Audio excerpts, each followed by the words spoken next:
The Quran itself was dictated direct to Muhammad, therefore you can't drop the verses and so on. Now, Christians and Jews have managed to get around this. When they have a violent verse in their scriptures, they say, well, yes, but it's all open to interpretation. The problem for Muslims is that still in the mainstream, in mainstream scholarship, mainstream Islam, if you say that verse in the Quran is there, I admit it's there, but it's rubbish, I'm not going to believe it, I'll throw that one out, you're declared an apostate by your fellow Muslims. Hello, welcome to my YouTube channel once again. Today we'll be checking out a video by Douglas Murray titled Muhammad Was a Warlord.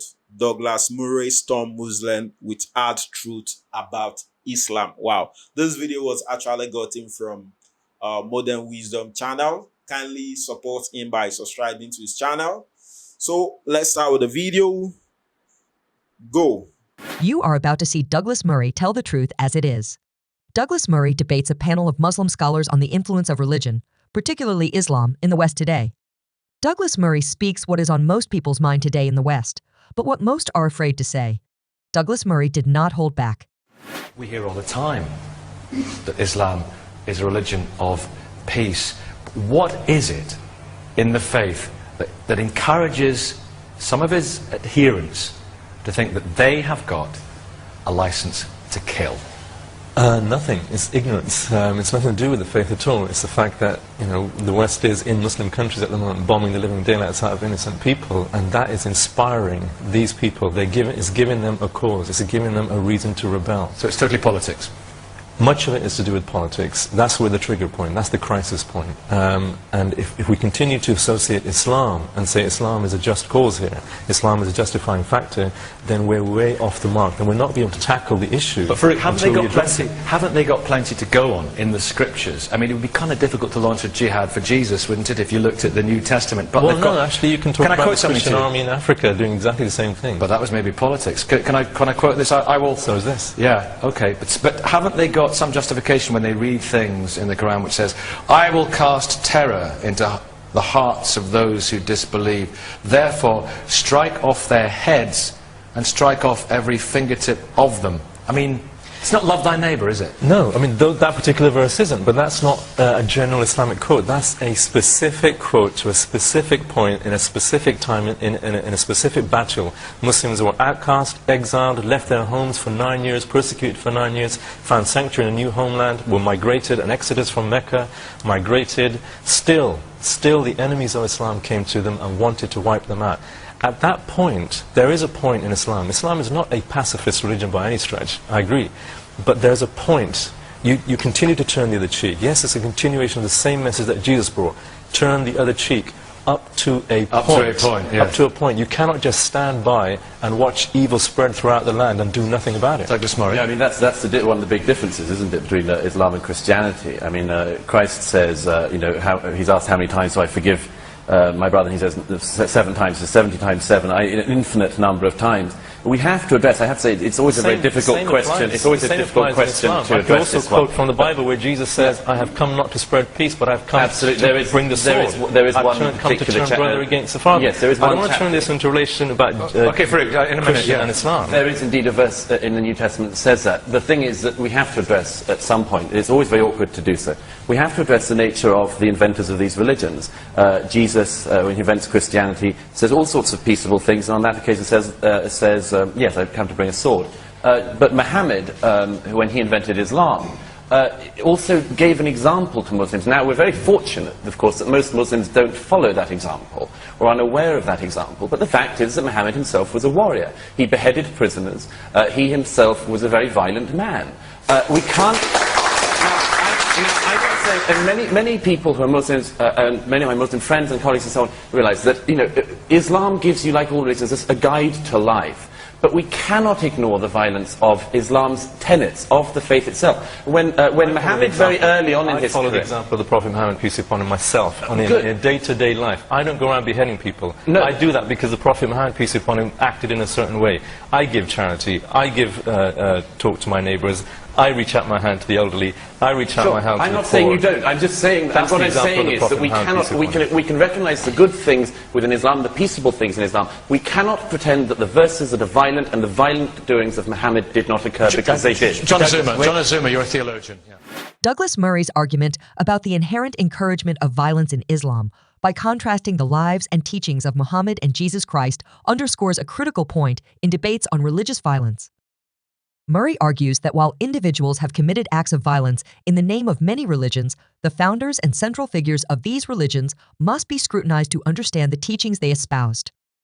Muhammad, as both a religious leader and a political figure, participated in and directed military campaigns during his lifetime. These historical facts are well documented within Islamic texts, including the Hadith and the Sirah, biographies of Muhammad. For example, the Battle of Badr, where Muhammad led his followers against the Quraysh tribe of Mecca, is often cited as a justification for defensive warfare within Islamic jurisprudence. However, other instances, such as the raid on the Banu Qurayza, where Muhammad approved the execution of the male members of the tribe and the enslavement of women and children, are more problematic when viewed through the lens of modern ethics and laws of war.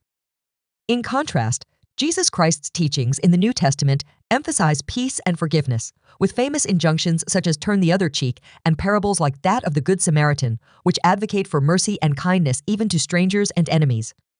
These teachings have historically influenced Christian thought towards a more pacifistic doctrine, although deviations certainly exist. The Muslim scholar's argument that violent acts committed by Muslims are politically motivated and a response to Western oppression misses a deeper issue. While geopolitical factors undoubtedly play a significant role in modern conflicts involving Muslim populations, this does not wholly address the scriptural and doctrinal elements that can also inspire violence. For instance, verses in the Quran, such as Surah 9:29, which instructs Muslims to fight against non-Muslims until they are subdued, require critical examination and contextual understanding to reconcile with modern values of religious tolerance and peace. Critics like Sam Harris and Mayajid Nawaz, a former Islamist, have discussed these issues extensively. Nawaz, in particular, has argued for a reform in Islam, acknowledging parts of the doctrine that are incompatible with contemporary values and advocating for interpretations that support peace and coexistence. Their dialogue suggests that acknowledging problematic aspects of religious doctrines is essential for genuine reform and integration into global norms of human rights and peace. If you put a full stop to some of the verses and decontextualize it and try and do a cut and paste job, you will come up with that. If I were to take a group of British soldiers all the way to Germany and we start killing the Germans, and then you ask me why I'm doing that, I said because Sir Winston Churchill said we will fight them on our shores, we'll fight them in there. You cannot decontextualize that.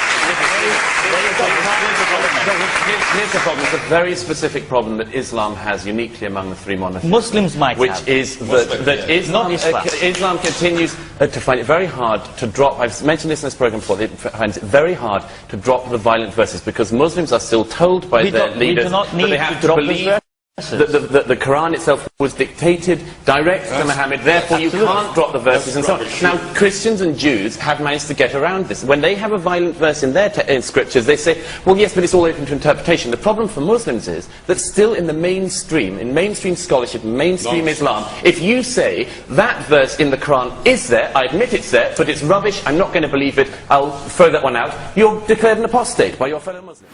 I completely agree with Douglas Murray on this one.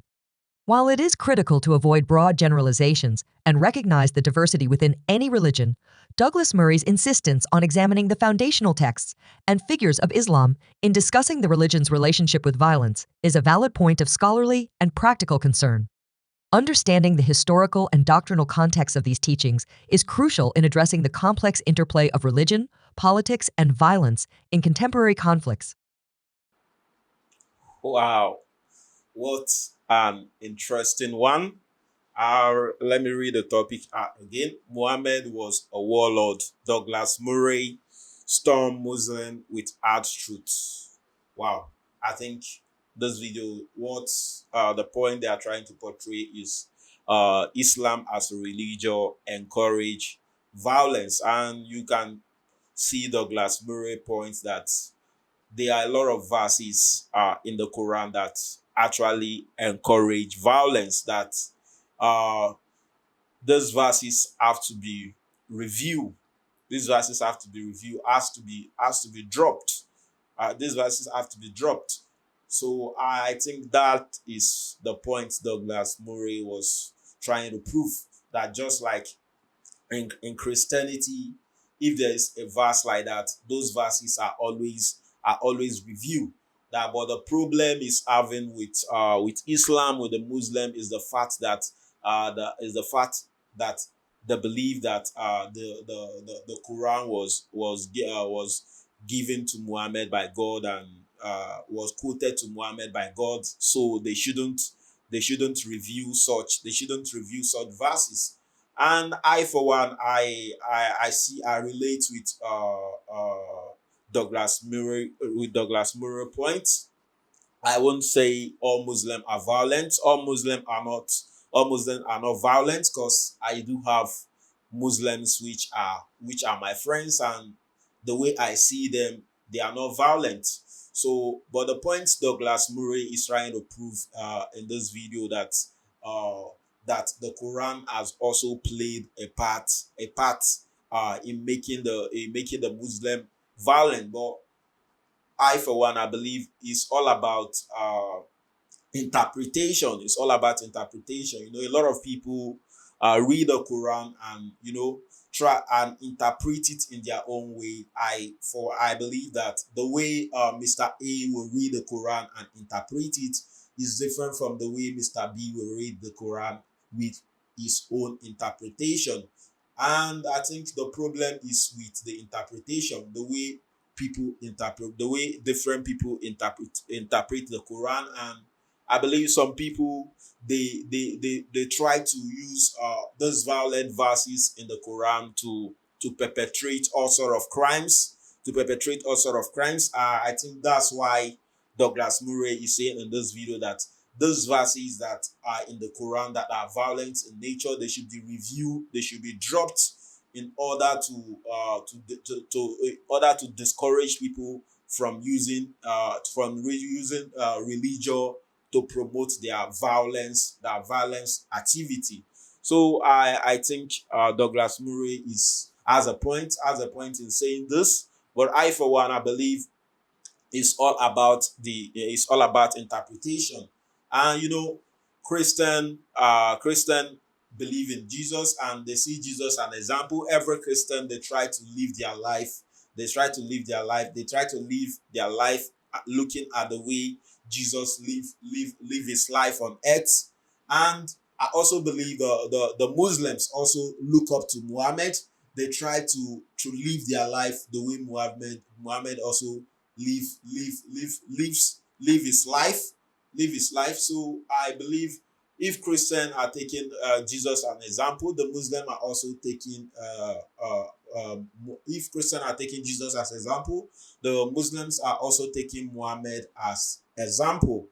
And from what Douglas Murray have said, that Muhammad was a warlord, and during this time he beheaded a lot of prisoners.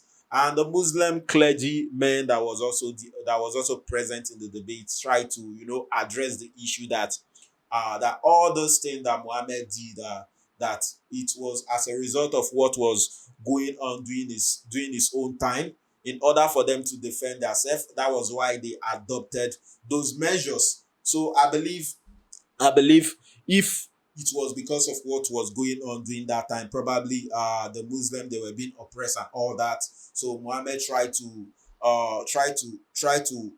you know, fight back.